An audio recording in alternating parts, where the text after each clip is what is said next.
I understand the frustration sa iba na naghahangad sana na ma-approve dito sa Maya Black credit card at nabibigla. Kailangan pala mong deposit. But actually guys, after more than 6 months of using this Maya card na to, credit card, I realized I think it's the best card for beginners. At bago mo pataas yung kilay nyo ha, watch this video. Subscribe now and press the bell icon. Never miss an update. Karon nung nilaunch tong Maya Black na to, I was one of the millions of people na excited. Nainis ako guys. Doon ako napadpad sa Maya Black Express, which means kailangan mo mag-deposit and 80% of that, yun yung magiging credit limit mo. Kung 20,000 yung dineposit mo, yung magiging credit limit mo is 16,000 pesos para diretso approve yung credit card. And so no? But hear me out. It's actually the best credit card for beginners. Well, there are so many perks, miles, and then you get one free lounge access every quarter. And yung mga lounge ito dun sa mga sa NIA 1, 2, and 3 if you're a frequent traveler. If you don't have a regular credit card na may mga free access sa mga ganito mga lounge, you would have to pay mga 1,600, 1,900 para sa food na para lang may maupuan ka sa airport. So if you have Maya Black and you get one free lounge access every quarter, it's a good deal. Okay din siya gamitin outside of the country, South Korea, sa Japan. It works. At smooth yung transaction. That's why na-realize ko na kahit na dati, na-disappoint ako because doon ako napadpad sa Maya Black Express. It's actually a good card to have, and with 16,000 pesos na credit limit, mas controlled yung spending nyo. And that deposit, that 20,000 pesos na dineposit nyo, it earns interest. This Maya Black Express, yung kailangan mo mag-deposit, it is actually a secured credit card. So you get approved, pero dapat may deposit. Yun yung balik collateral nyo. Even so, this Maya Black Express is still the easiest that you can have. Why? Because I tried yun ba? Magdi-deposit ka naman ng 20,000 pesos. Ang tagal pa ng evaluation at tagal pa ng approval process niya. Reject. Paasa siya. Ang gulo niya, be. So with Maya, diretso approve. Mag-deposit ka nga lang. You want another option?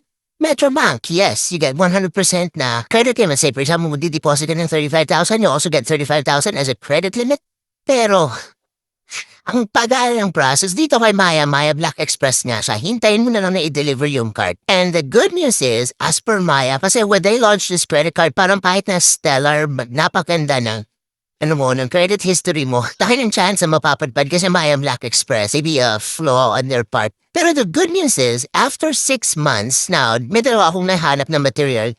Yung isa yung galing sa updates ni Maya na after 6 to 12 months of actively using your card, do get a notification na i-convert nila to a regular or i-upgrade nila into a regular credit card tong Maya Black Express nyo. And they will release your deposit. Or, doon naman sa Maya mismo, sa Q&A nila, yung sabi naman is 12. Let's just say 12 months na lang. You just need to actively use your card for 12 months. Actively, and then pay your dues on time, and just keep a good credit history and you will be notified kung magiging regular credit card na siya with Maya. Or, they may increase your credit limit without the need for an additional deposit. Even so, it's still a good deal. And it's earning interest, guys. So, para na rin kayong may savings nito. Hopefully, now, more and more people can be approved without the need of a deposit kasi parang na-improve siguro ni Maya yung kanilang way sa credit checks. So now let's talk about how to have this Maya na credit card. So you will see this under sa cards na pwede mo siyang applyan dun mismo sa Maya na account. You need to also have an upgraded Maya account, meaning you have access to savings and other loan products dahil nakapag-submit ka ng valid ID sa kay Maya. Now, this Maya Black, yung perks nito is miles, multiplier miles, global travel perks, which I've already mentioned. These miles can be converted to, make cash equivalent siya, but we'll talk about it in another video. Instant application and approval, and I really hope dun kayo sa regular so that you don't have to make a deposit. Para walang magalit dyan. And you also need to have a good credit standing para less yung chances na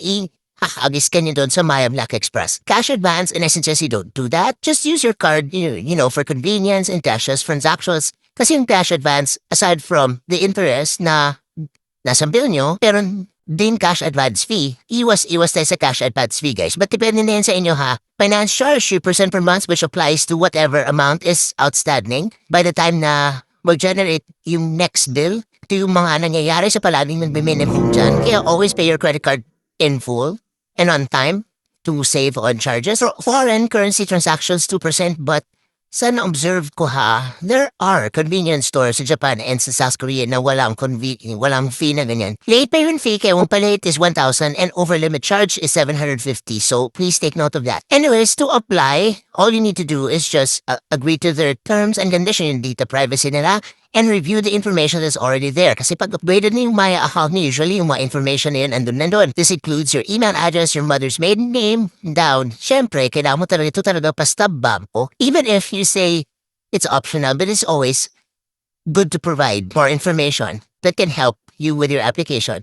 And then work details, need to provide the info of your income, and then tell Maya how you want your name to appear on the card. Yung maganda dito kasi you also need to select the monthly cut-off, yung mga stuff like that, and the billing address. Pwedeng magkaiba yung billing address tsaka yung delivery address. So may option ka dyan, nasa inyo na yan. And then you just need to confirm or review the details and confirm kung tama ba to. And then just click submit your card in 7 business days. If nasa provincial areas ka and a lot faster, you're nasa NCR, but sa akin yung nangyari, syempre na-frustrated ako, and I get that. Na-frustrated ako that I had to make a deposit. Sabi ko, what? I already have active credit cards that I always paid. Well, hat ako dito kay Maya, ba't ganon? Ba't ang arte niya? Na-enjoy ko naman yung perks ni Maya, and I'm just looking forward na after 12 months, finally, i-release niya yung deposit ko, or dagdagan niya yung aking credit limit without the need to make an additional deposit. That's it. So why not give it a try, guys? And because actually, I think, based on my personal experience, it's actually a good guide for beginners. Yun, pag kailangan ko mag-deposit, you need to fund your Maya account kasi tatanong niya kung saan niya kukunin yung 20,000 na deposit na yan. It's going to make another account kasi magiging separate siya from your regular savings. Hindi mo pwedeng galawin yan. And then, it also earns interest. Why not give it a try? Yun lang yung talaga yung masasabi ko, guys. And it's very secure kasi within the app, pwede mo siyang i-freeze or unfreeze para super, as a security feature. Para walang yung unauthorized access, yung ganun. Wala sa card yung details, nasa app. So, mas secure siya kasi sa ibang card. So, give it a try mga guys and let me know your thoughts. And para sa akin, okay po, si Maya Black. And I really hope that soon magiging regular credit card na siya. And, well, 20,000 is 20,000. I will release na siya. But probably I'll just keep it there so that it earns interest. And that's all for today's video. What's up mga ka-extra rice? Ako si Pipiliin sa PAPA SEP TV. Panoorin na mag-subscribe para sa mga tech tips na makakatulong sa inyo araw.